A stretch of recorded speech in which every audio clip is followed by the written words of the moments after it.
welcome to the NGRT studio at Australian Utility Week. And in the studio with us this morning, we have got Pat Guthrie, and he's from Sydney Water. Thank you so much for joining us today. Hi Denise, good to be here. Thank you so much for coming in. So you are heading up the SIRIUS mobility program. Yes, that's right.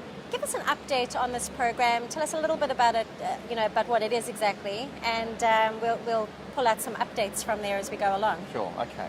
So what we're doing at Sydney Water is we're upgrading our existing mobility platform, Right. and we're extending that across all of our field staff. So our field staff are the people who are out there every day driving trucks around Sydney, digging trenches, Yes. sampling water, all those really core, important things. And the platform is there to help them get information about the work they're going to do, and then to give that information back to us. Information tells us things about our assets, about our customers, Yes. and about our core operations in terms of delivering water to our customers across the entire Sydney Basin. Okay. What actually drove the need for this particular program? Well, initially it was because our existing platform was coming to its end of life, but also we saw that in the industry generally, mobility was something that you just had to have. Yeah. So we saw there was a real need to invest in a new mobility platform and to get more people using it. All right.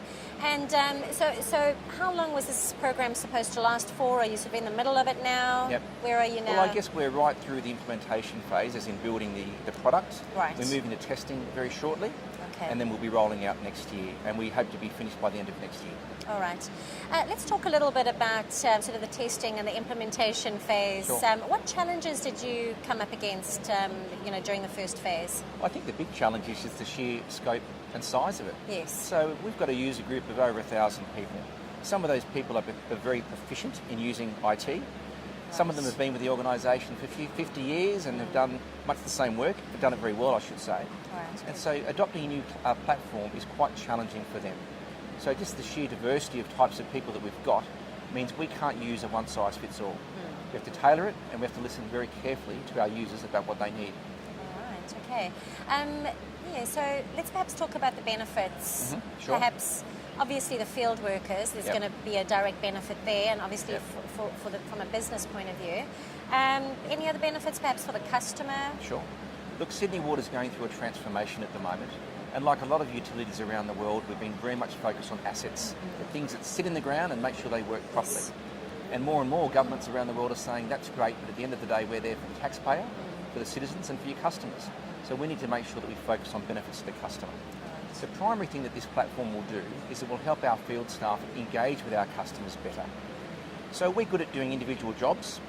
Someone goes out there, checks something, says there's a problem, we send somebody out, they fix it, and somebody else goes out and does something else. One area that we need to improve is communicating with our customer the whole gamut of work that we're doing for them. Right. Okay. And so what this does is give the field staff an ability to say, we started the job here, we did this, we did that, and this is the end result for the customer, and to keep our customers up to date. Oh, that's exciting stuff for the customer. Years of silence, I suppose, from the That's utility, and all of a sudden they're being communicated to. How is this being received? Has this communication already started? Well, look, we're really in with early customers? phases at the moment, so it's a bit early to see, but the early indications are that they're going to love it. Yes. Because it's interesting in the utility sector generally, customers are generally forgiving if they're kept up to date. Yes. They understand that from time to time things won't go exactly as planned, but as long as we're transparent about what we do and we keep them up to date, then they're more than happy. Our customer feedback in the field is generally around about an 8 out of 10. Oh, okay. That's pretty good, but it's not bad. good enough. We want a 9, and sometimes you want a 10 as well. Absolutely. And I think just as importantly, it's not so much about the 8s and the 9s and the 10s. When people score us a 1 or a 2, we want to see them move up the scale. Oh, yeah, absolutely. And the big thing from our customers, we need feedback. We need to know what's going on. All right. And how would you be communicating with a customer? Is it via email, Yep. mobile? What can customers expect? I guess whatever it is that they want. Okay. We need to be careful not to give a one-size-fits-all to our customer. Yes. Look, we already do communicate with our customers. Excuse me.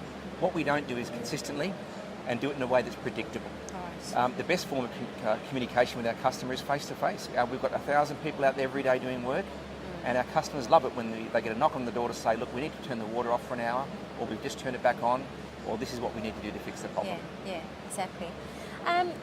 So what do you think the utility space is going to look like in about 10 years' time? Because there's a lot of digitization going on here. There's a lot of outreach to the customer Yep. and a lot of customer centricity. Where do you see Sydney Water being in 5 to 10 years' time? Yeah. Well, our vision is to be the live stream of Sydney.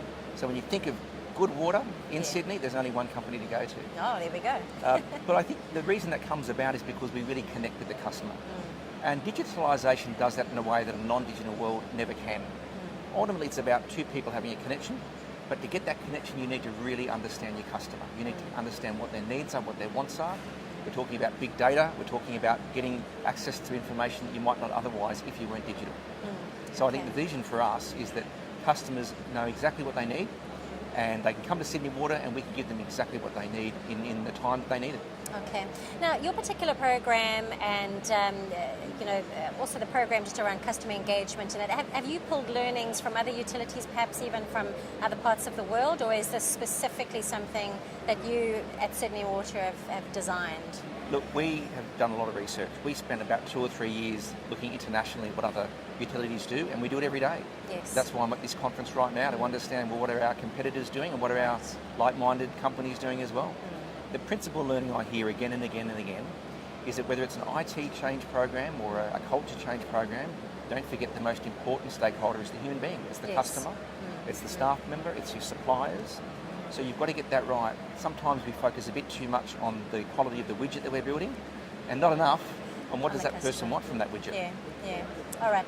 My final question to you. What would be your advice to other utilities who are going down the same path or who are considering it? Yeah. But my advice is make sure you've got really strong business engagement. You need your technical team behind you, building the right product or service, getting that right, engineering it with precision. Ultimately, though, the business needs to understand why we're doing this for the customer. Yeah. And at the heart of that is understanding your customer's needs. Right. So my advice is you can never know enough about your customer. And when you think you have, you're probably wrong. Keep looking, keep digging. Good advice. Pat, thank you so much for your time. And to our viewers, thank you for joining us in the studio. Do have a look at our other videos from the conference. Thank you.